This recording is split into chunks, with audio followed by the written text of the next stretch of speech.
চলছে পথের পাঁচালী। আজ আপনারা শুনবেন অষ্টম পরিচ্ছেদ।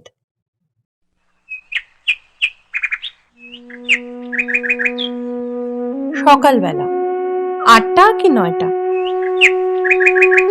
হরিহরের পুত্র আপন মনে রোয়াকে বসিয়া খেলা করিতেছে। তাহার একটা ছোট টিনের বাক্স আছে, সেটা ডালা ভাঙা।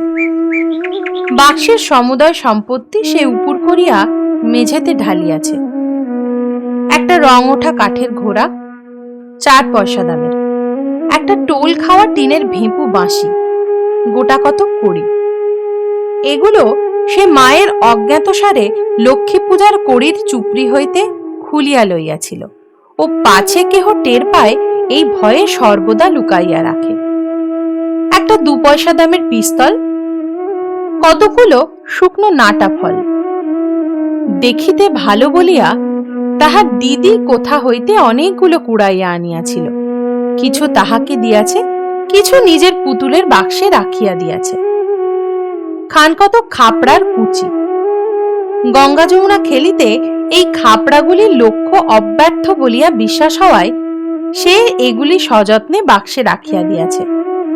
এগুলি তাহার মহামূল্যবান সম্পত্তি। এতগুলো জিনিসের মধ্যে সবে সে টিনের বাঁশিটা কয়েকবার বাজাইয়া সেটির সম্বন্ধে বিগত কৌতূহল হইয়া তাহাকে একপাশে রাখিয়া দিয়াছে। কাঠের ঘোড়া নাড়াচাড়া করা হইয়া গিয়াছে, সেটিও একপাশে পিঁজরা পোলের আসামির ন্যায় পড়িয়া আছে।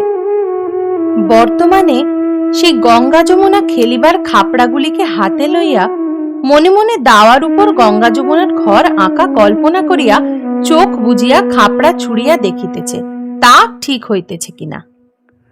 এমন সময়ে তাহার দিদি দুর্গা উঠোনের কাঁঠাল তলা হইতে ডাকিল, অপু, অপু। সে এতক্ষণ বাড়ি ছিল না, কোথা হইতে এই মাত্র আসিল। তাহার স্বর একটু সতর্কতা মিশ্রিত। মানুষের গলার আওয়াজ পাইয়া অপু কলের পুতুলের মতো লক্ষ্মীর চুপড়ির কড়িগুলো তাড়াতাড়ি লুকাইয়া ফেলিল। পরে বলিল, কি রে দিদি? দুর্গা হাত নাড়িয়া ডাকিল, আয় এদিকে শোন। দুর্গার বয়স 10-11 বৎসর হইল। গড়ন পাতলা পাতলা, রং অপুর মতো অতটা ফর্সা নয়, একটু চাপা। হাতে কাঁচের চুড়ি, পরনে ময়লা কাপড়, মাথার চুল রুক্ষ, বাতাসে উড়িতেছে। মুখের গড়ন মন্দ নয়, অপুর মতো চোখগুলো বেশ ডাগর ডাগর। অপু রোয়াক হইতে নামিয়া কাছে গেল, বলিল, কি রে? দুর্গার হাতে একটা নারিকেলের মালা, সেটা সে নিচু করিয়া দেখাইল। কতগুলো কচি আম কাটা। সুর নিচু করিয়া বলিল, মা ঘাট থেকে আসেনি তো? অপু ঘাড় নাড়িয়া বলিল, দুর্গা চুপি চুপি বলিল, একটু তেল, একটু নুন নিয়ে আসতে পারিস? আমের কুশি জ্বালাবো। অপু আহ্লাদের সহিত বলিয়া উঠিল, কোথায় পেলি রে দিদি? দুর্গা বলিল, পটলিদের বাগানে সিঁদুর কোটার তলায় পড়েছিল, আন দেখি একটু নুন আর তেল। অপু দিদির দিকে চাহিয়া বলিল, তেলের ভাঁড় ছুলে মা মারবে যে, আমার কাপড় যে বাসি। তুই যা না শিগগির করে, মা আসতে এখনো ঢের দেরি, খাড় কাচতে গিয়েছে, শিগগির যা। অপু বলিল, নারকেলের মালাটা আমায় দে, ওতে ঢেলে নিয়ে আসবো। তুই খিড়কি ধরে গিয়ে দেখ মা আসছে কিনা। দুর্গা নিম্নস্বরে বলিল, তেল টেল যেন মেঝেতে ঢালিস নে, সাবধানে নিবি, নইলে মা টের পাবে। তুই তো একটা হাবা ছেলে। অপু বাড়ির মধ্য হইতে বাহির হইয়া আসিলে দুর্গা তাহার হাত হইতে মালা লইয়া আমগুলি বেশ করিয়া মাখিল। বলিল, নে হাত পাত। তুই এতগুলো খাবি দিদি? অতগুলো বুঝি হলো? এই তো ভারী বেশি, যা। আচ্ছা নে আর 2খানা। বাহ, দেখতে বেশ হয়েছে রে। একটা লঙ্কা আনতে পারিস? আর 1খানা দেবো তাহলে। লঙ্কা কি করে পারবো দিদি? মা যে তক্তার উপর রেখে দেয়, আমি যে নাগাল পাইনে। তবে থাকবে যাক, আবার ওবেলা আনবো এখন। পটলিদের ডোবার ধারের আম গাছটায় গুটি যা ধরেছে, দুপুরের রোদে তলায় ঝরে পড়ে।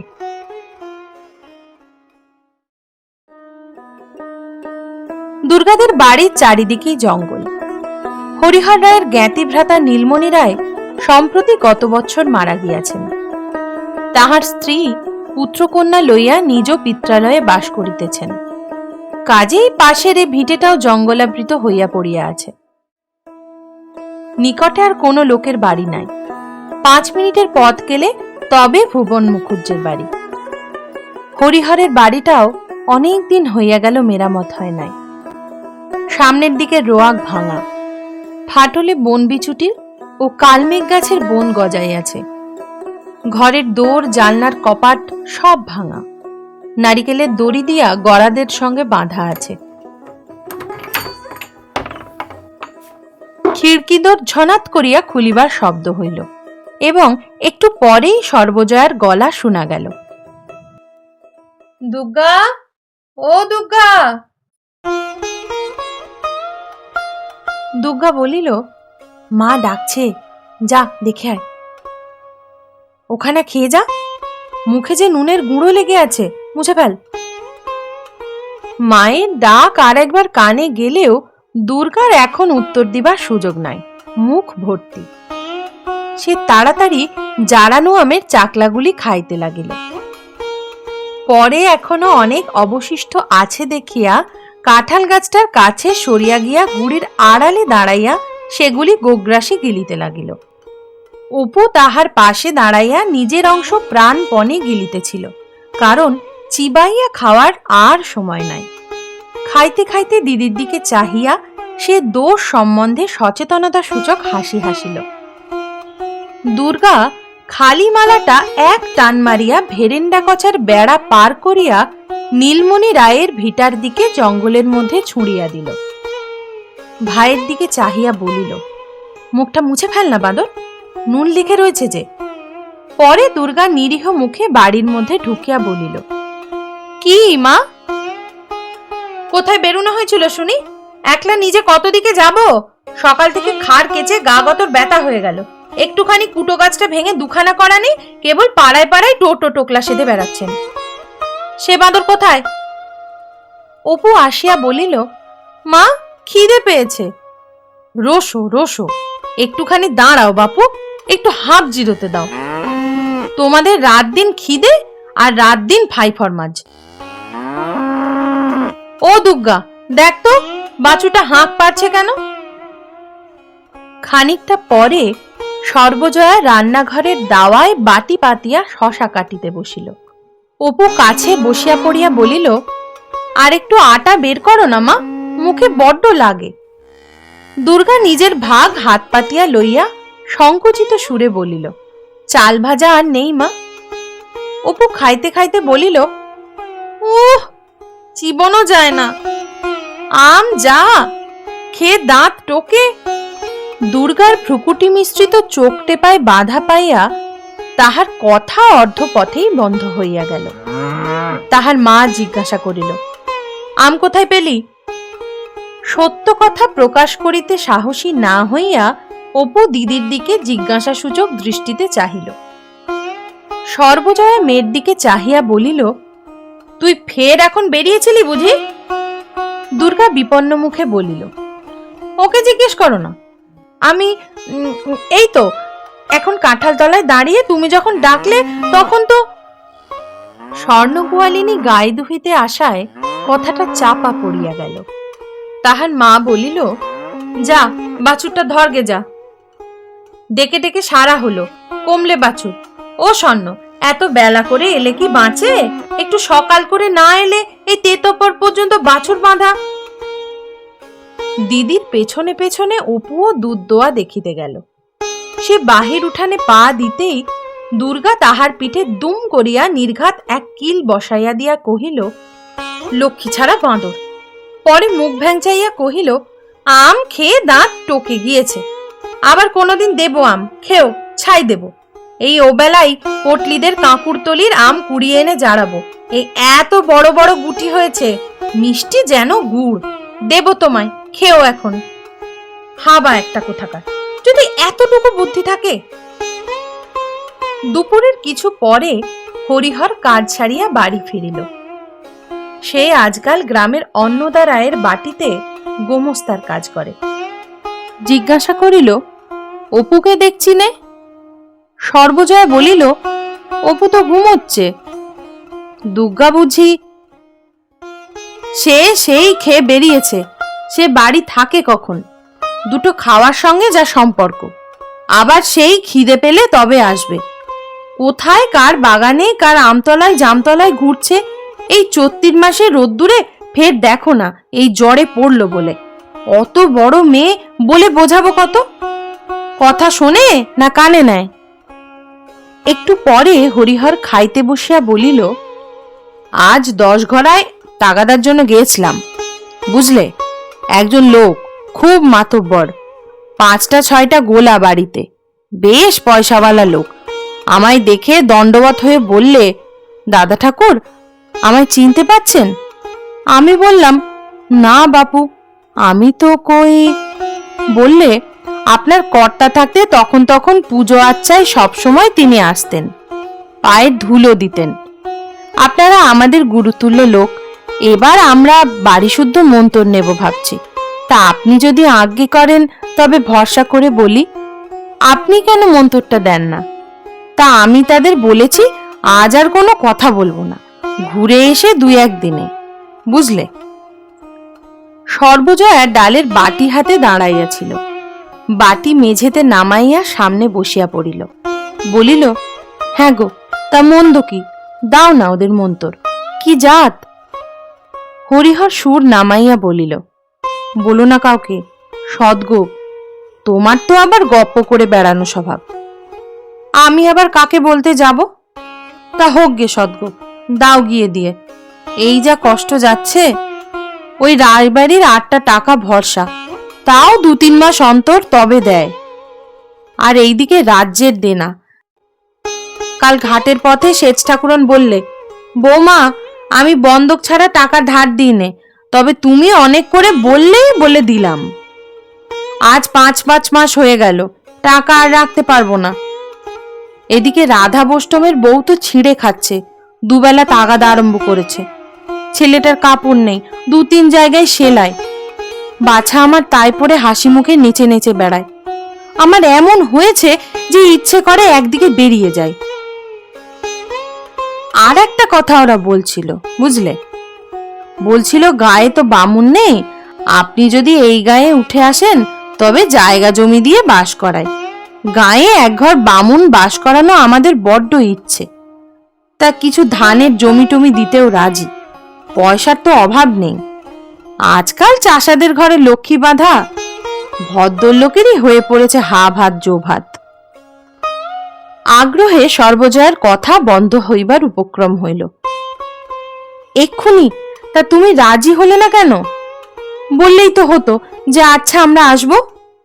ওরকম একটা বড় মানুষের আশ্রয় এই গায়ে তোমার আছে কি? শুধু ভিটে কামড়ে পড়ে থাকা। হরিহর হাসিয়া বলিল, পাগল, তখনই কি রাজি হতে আছে? ছোট লোক ভাববে ঠাকুরের হাঁড়ি দেখছি শিখেই উঠেছে। ওতে খেলো হয়ে যেতে হয়। তা নয়, দেখি একবার চুপি চুপি মজুমদার মশাইয়ের সঙ্গে পরামর্শ করে। আর এখন ওঠো বললে কি ওঠা চলে?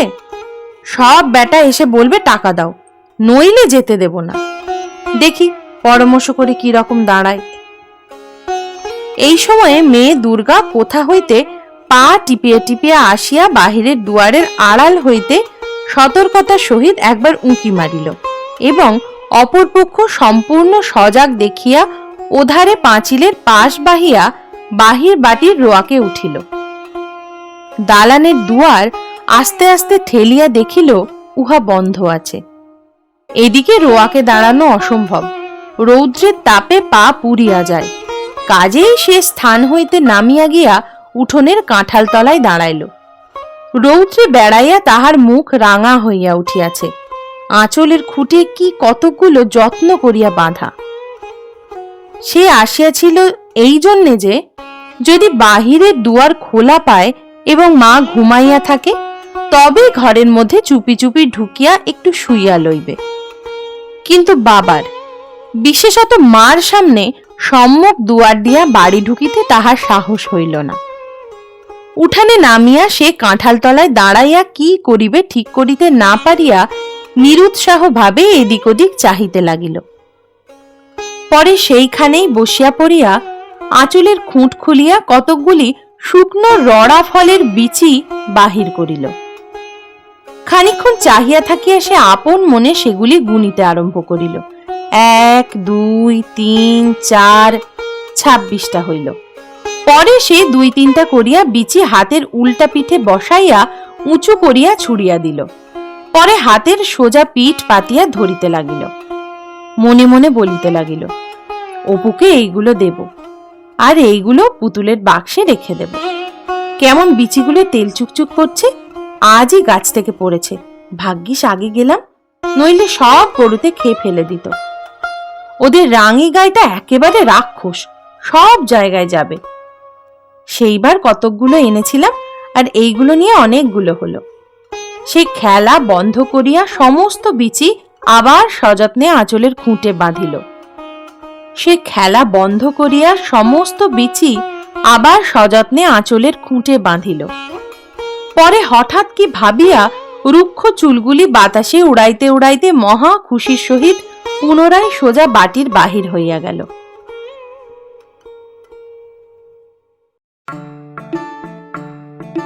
শুনলেন অষ্টম পরিচ্ছেদ। গল্প পাঠে আমি অঞ্জনা, শব্দগ্রহণ ও আবহে শুভম। আমাদের গল্পগুলো যদি আপনাদের ভালো লাগে তাহলে লাইক করুন, কমেন্ট করুন এবং শুনতে থাকুন দ্য লিটারেরি এক্সপ্রেস, যেখানে প্রতি সোমবার ধারাবাহিকভাবে আপনারা শুনবেন বিভিন্ন উপন্যাস এবং প্রতি শুক্রবার আপনারা শুনবেন বাংলা, ইংরেজি এবং হিন্দি সাহিত্যের বাছাই করা কিছু ছোট গল্প।